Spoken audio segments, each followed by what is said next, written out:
ও বাচ্চাগুলো তো আমাকে ছেঁকে ধরেছিল পুরো। আচ্ছা তোমার বাড়ি কোথায় একটু বলো না। উলুবেড়িয়া। আর কখন এসেছো? ও আমি ওখানে খাবার দিচ্ছিলাম, দেখেছো? আর ওই আমি তো প্রত্যেক সপ্তাহে আসি, আর বাচ্চাগুলো আমাকে চেনে তো, আমাকে দেখলে ওরা ছেঁকে ধরে, জানো তো।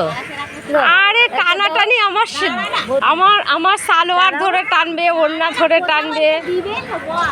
আর তুমি কোথায় থাকো? হাসনাবাদে আমার একটা বান্ধবী থাকে, জানো? হাসনাবাদ থেকে চলে এসছো? তোদের হাসনাবাদে কি ইনকাম করার কোনো কিছু নেই?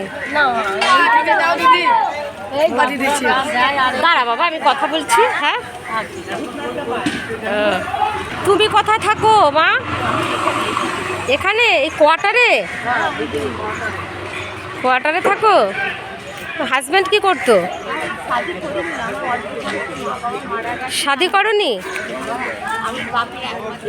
তোমাকে তো দেখে মনে হয় তুমি অনেক শিক্ষিত। কি আমি কি কিছু ভুল বললাম?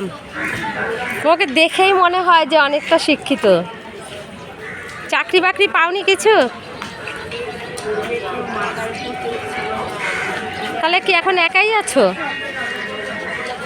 কি অবস্থা!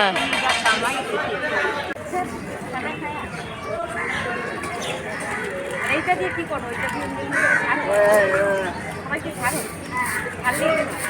ভালো হয়ে যায়।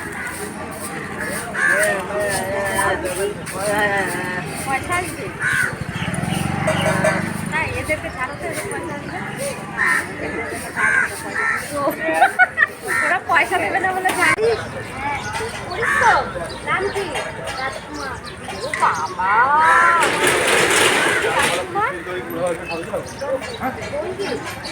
বাড়ি কোথায়?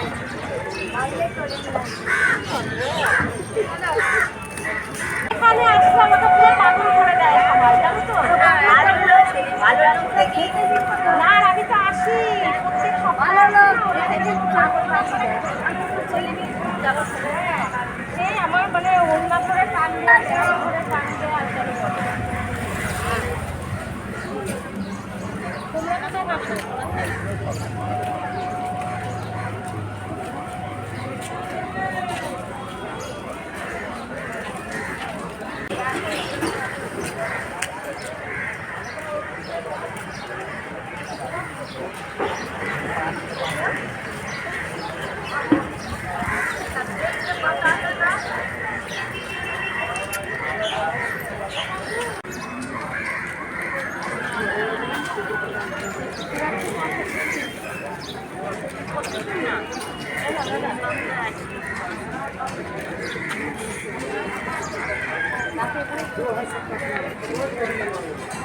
দেখে না, ছেলে মেয়েরা দেখে না।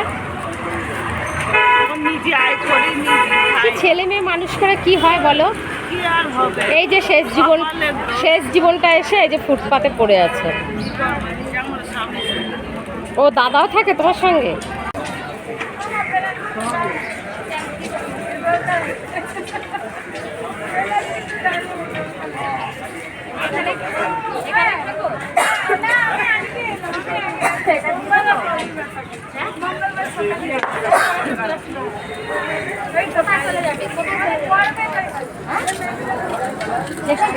তুমি মেদিনীপুর থেকে এখানে এসেছো ভিক্ষা করার জন্য? কেন মেদিনীপুরে কি কেউ ভিক্ষা দেয় না? তো গাইস দেখতে পাচ্ছ এই যে বয়স্ক ঠাকুমাটা মেদিনীপুর থেকে পেটের টানে চলে এসেছে আজকে ভূতনাথ মন্দিরের সামনে। অনেকে হয়তো ভূতনাথ মন্দির বললে তোমরা বুঝতে পারবে না, মানে নিমতলা শ্মশানের পাশে, তাই তো ঠাম্মি? আমি ঠিক বলছি? হ্যাঁ, নিমতলা ঘাটের পাশে। ঠাম্মি তোমার বাড়ি কোথায়? তোমার বাড়ি এখানে? তোমার ছেলে মেয়ে নেই? দেখে না? আহারে, এখানে আমি যার কাছে গিয়ে কথা বলছি সব একই কথা, ছেলে মেয়ে দেখে না। তাহলে এখানে কি তুমি এখন থাকবে? হ্যাঁ, এখন সেই মঙ্গলবারে যাবো, এখানে বসে থাকবো। আর রাতে ঘুমোবে কোথায়? এখানেই ঘুমাবো। আরে ভগবান, কোথায় ঘুমাবো? এখানে তো মন্দিরে ঢুকতে দেবে না আমাদের। কখনো ভেবেছিলে শেষ জীবনে এসে যে শেষ জীবনে এসে এইভাবে যাবে? কখনো তো ভাবোনি সেটা। কপালে যা ছিল তাই এখানে সবাই ও ঠাম্মি, তোমার ছেলে মেয়ে আছে? আছে, আমার কাছে থাকে নাকি? কেউ থাকে না? না। তো এই যে বয়স্ক মায়েদের এই যে দুঃখ কষ্ট, মানে কি বলবো, এদের সঙ্গে যখনই কাছে এসে কথা বলি, এদের মানে এত যন্ত্রণা, এত কষ্ট, এগুলো শোনার পরে সত্যি আমাদের চোখে জল চলে আসে। কিন্তু আমরা এতটাই দুর্ভাগ্য যে আমরা কিছুই করে উঠতে পারি না।